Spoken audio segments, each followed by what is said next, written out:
Now, standing before the gate, the initiate waited. On its being opened, thunder and lightning struck the apparently dead man. Charon received him as a spirit into his boat and carried him to the judges of Hades. Pluto sat on his judgment seat, while Rhadamanthus and Minos, as well as Aethon, Nicreus, Alastor, and Orpheus stood beside him. Very severe questions were put to him as to his former life, and finally he was sentenced to remain in these subterranean vaults. Now remember, this is an initiation, which sometimes lasts for months and even years. The bandages were removed, and he was told never to desire blood, never to leave a corpse unburied, and to believe in the resurrection of the dead and the judgment to come. Now remember, this is long centuries before Christianity. He was taught coffin decoration and the peculiar hierogrammatical script. The sign was an embrace to express the days of wrath. He was kept in these underground chambers until thought fit to proceed to a higher degree. These, quote, days of wrath, unquote, generally lasted for a year and a half, until the initiate was ready for promotion to the fourth degree. The battle of the shades. He was handed a sword and a shield and taken through dark passages. He met certain persons presenting a frightful appearance, carrying torches and serpents. He was attacked with the cry of Panis.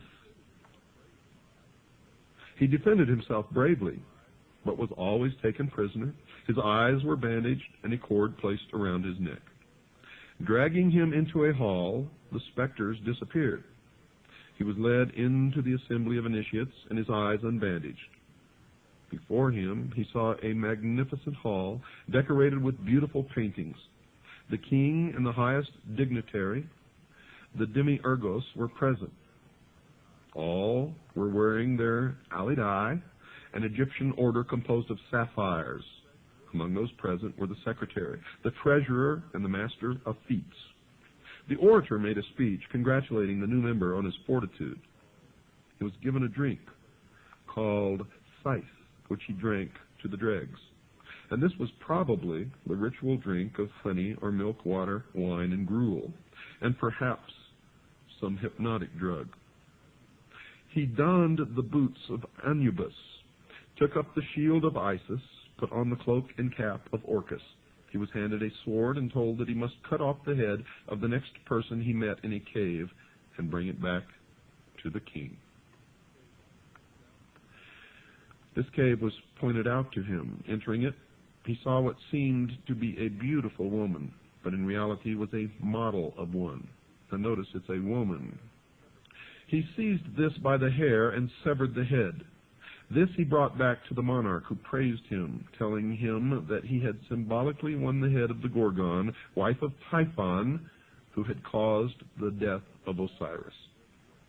He was now permitted always to wear the dress which had been given to him, and he was entered in a book as one of the judges of the land. Notice that, one of the judges of the land. He was able to communicate at any time with the king and received an allowance from the court. He was invested with an order, that of Isis, in the shape of an owl, and it was revealed to him that the secret name of the great lawgiver was Joa, Joa, which was also the password of this degree. But the password for the meetings of the Christophori, as the fourth degree initiates were called, was Sathicus. The fifth degree, that of Balahate, could not now be refused to the Chrysophorus if he demanded or requested it. He was led to a hall to watch a play at which he was the only onlooker. Other members of the degree went through the hall as if looking for something. One drew his sword, and the terrible figure of Typhon appeared. Of course, he was slain. And now the Dew Balahate was told that Typhon represented fire, a terrible element which was at the same time indispensable. The password was Chimia, and the teaching was in chemistry or alchemy. In order to become an astronomer of the gate of the gods, the 6th degree, the candidate was taken to the hall of assembly, bound and led to the gate of death. He was shown corpses which had been cast into water and warned where he looked at the pictures of the gods while their histories were explained to him. A priestly dance took place, symbolizing the course of the heavenly bodies. He saw a list of members of the order throughout the world and learned the password IBIS for watchfulness. The last and the highest degree was that of propheta, in which all secrets were laid bare. It was conferred following public processions, and when the permission of the king and all the highest members had been obtained, the members secretly left the city by night and retired to some houses built in a square and surrounded by pillars, by the sides of which were placed alternately a shield and a coffin, whose rooms were painted with representations of human life. Now these houses were called menares, for the people believed them to be visited by the manes of departed men.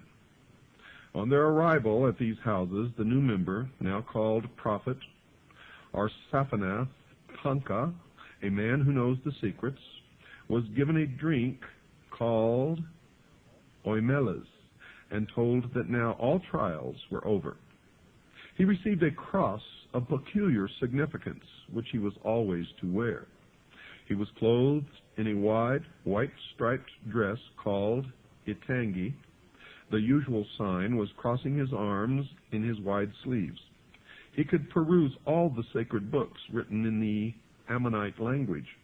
His greatest privilege was having a vote in the election of a king, and the password was Adan. These mystical societies always continued, and one of special interest is the powerful society in Afghanistan in ancient times called the Roshaniya, or Illuminated Ones.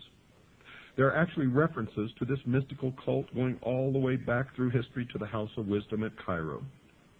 The major tenets of this cult were the abolition of private property, the elimination of religion, the elimination of nation-states, the belief that illumination emanated from the Supreme Being who desired a class of perfect men and women to carry out the organization and direction of the world, belief in a plan to reshape the social system of the world by first taking control of individual countries one by one, and the belief that after reaching the 4th degree one could communicate directly with the unknown supervisors who had imparted knowledge to initiates throughout the ages.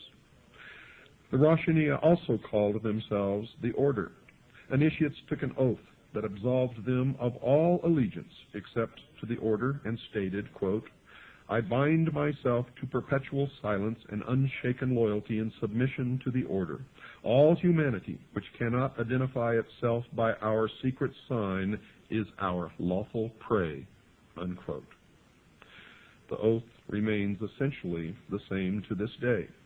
The secret sign was to pass a hand over the forehead, palm inward, the countersign to hold the ear with the fingers and support the elbow in the cupped other hand.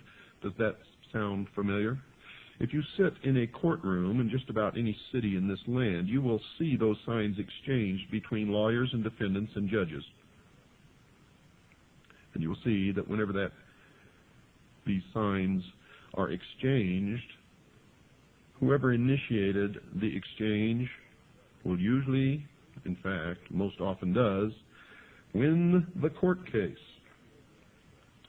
The Order, of course, is the order of the quest, and the cult preached that there was no heaven, no hell, only a spirit state completely different from life as we know it. The spirit could continue to be powerful on earth through a member of the Order, but only if the spirit had been itself a member of the Order before its death. Thus, members of the Order gained power from the spirits of the dead members. The Roshaniya took in travelers as initiates and then sent them on their way to found new chapters of the Order, and they were called fellow travelers. You see this order, as all before it, and all since, are socialists, communists. It is believed by some that the assassins were a branch of the Roshaniya. And branches of the Roshaniya are the Illuminated Ones, or the Illuminati,